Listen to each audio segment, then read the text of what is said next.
12वीं क्लास की हिस्ट्री के सेकंड चैप्टर का छठा लेक्चर पेश है बच्चों। आज बात मौर्य साम्राज्य कितना महत्वपूर्ण था और सम्राट के अधिकारी क्या क्या कार्य करते थे, इन दो पॉइंट्स की। तो सबसे पहले ये बता देते हैं कि सम्राट के अधिकारी कौन कौन से काम करते थे। देखिए, मेगास्थनीज के विवरण से पता चलता है कि साम्राज्य के बड़े ऑफिसर्स में से कुछ ऑफिसर्स नदियों की देखभाल करते थे, कुछ भूमि मापन का काम करते थे, बिल्कुल वैसा ही जैसा कि मिस्र में होता था।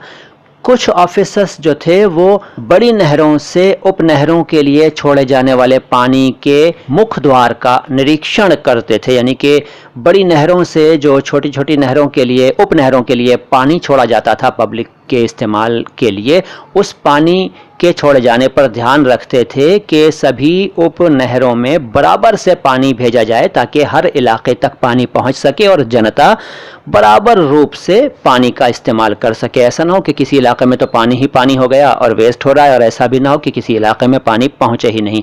तो मुख्य नहर से उपनहरों में बराबर मात्रा में पानी छोड़ा जाए, इस पर उनका नियंत्रण था, उनका कंट्रोल था। किनका? उन ऑफिसर्स का जो इसी काम के लिए अपॉइंट किए गए थे। इसके अलावा ये ऑफिसर्स जो थे ये शिकारियों पर भी कंट्रोल करते थे। शिकारी अगर कोई अच्छा काम करते थे तो उन्हें ये इनाम देते थे, और अगर कोई गलत काम करते थे तो उनको सज़ा भी यही देते थे। इसके अलावा ये ऑफिसर्स जो थे ये टैक्स वसूलने का भी काम करते थे, और टैक्स वसूल करने के अलावा ज़मीन से जुड़े दूसरे मामले भी देखते थे, उनका निरीक्षण करते थे। और इसके अलावा लकड़हारों यानी लकड़ी काट कर लाने वालों, और बढ़ई, लोहार और खननकर्ताओं, खननकर्ता का मतलब खान में काम करने वालों का भी इंस्पेक्शन करते थे, उन पर भी नियंत्रण रखते थे। अब बात यह कि मौर्य साम्राज्य कितना इम्पोर्टेंट था।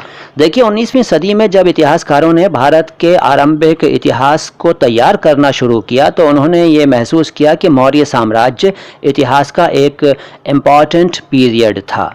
जिस वक्त इतिहास लिखा जा रहा था उस वक्त भारत में जाहिर है कि अंग्रेज़ों का राज्य था, और भारत तो एक औपनिवेशिक देश था, यानी कि एक कॉलोनी था। 19वीं शताब्दी और 20वीं शताब्दी की शुरुआत के कुछ वर्षों तक इंडियन हिस्टोरियंस को पुराने भारत में एक ऐसे साम्राज्य की संभावना बहुत चैलेंजिंग और बहुत ही उत्साह बढ़ाने वाली लगी। इसके अलावा पत्थर की मूर्तियों सहित मौर्यकालीन सभी पुरातत्व जो कि मिले वो एक अद्भुत कला के प्रमाण थे, और इससे पता चलता था कि ये किसी बड़े साम्राज्य से जुड़े हुए हैं, क्योंकि छोटे मोटे राजा के बस की बात नहीं थी कि इतनी बड़ी कलाकारी वाले स्तंभ बनवाना और कला का प्रदर्शन करते हुए तरह तरह के स्ट्रक्चर्स बनवाना, मूर्तियां बनवाना। तो इससे अंदाज़ा हुआ कि कोई बड़ा साम्राज्य था जिसके राजा ने ये सब काम करवाए होंगे। इतिहासकारों को यह भी महसूस हुआ कि अभिलेखों पर जो संदेश लिखे हुए मिले हैं वो दूसरे ज़माने के शासकों के अभिलेखों से अलग हैं। इससे उन्हें महसूस हुआ कि दूसरे राजाओं के मुकाबले अशोक जो थे वो एक बड़े शक्तिशाली और बड़े मेहनती राजा थे। राजा न कहें बल्कि सम्राट थे। साथ ही वो दूसरे राजाओं की तरह नहीं थे, बल्कि बहुत ही कोमल हृदय, सॉफ्ट और विनम्र थे।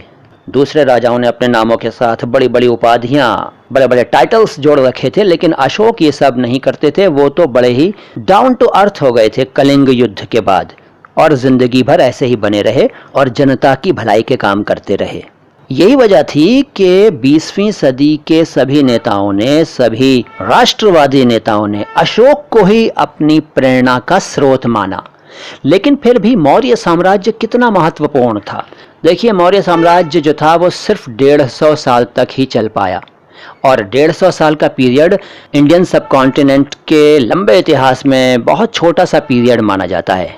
इसके अलावा अगर आप मैप को देखेंगे तो आपको पता चलेगा कि मौर्य साम्राज्य इंडियन सबकॉन्टिनेंट के सभी इलाकों में नहीं फैल पाया था। यहाँ तक कि साम्राज्य की सीमा के अंतर्गत भी नियंत्रण एक समान नहीं था। दूसरी शताब्दी ईसा पूर्व के आते आते इंडियन सबकॉन्टिनेंट के कई इलाकों में नए नए शासक स्थापित हो गए और रजवाड़े भी कायम हो गए, रजवाड़े भी स्थापित हो गए।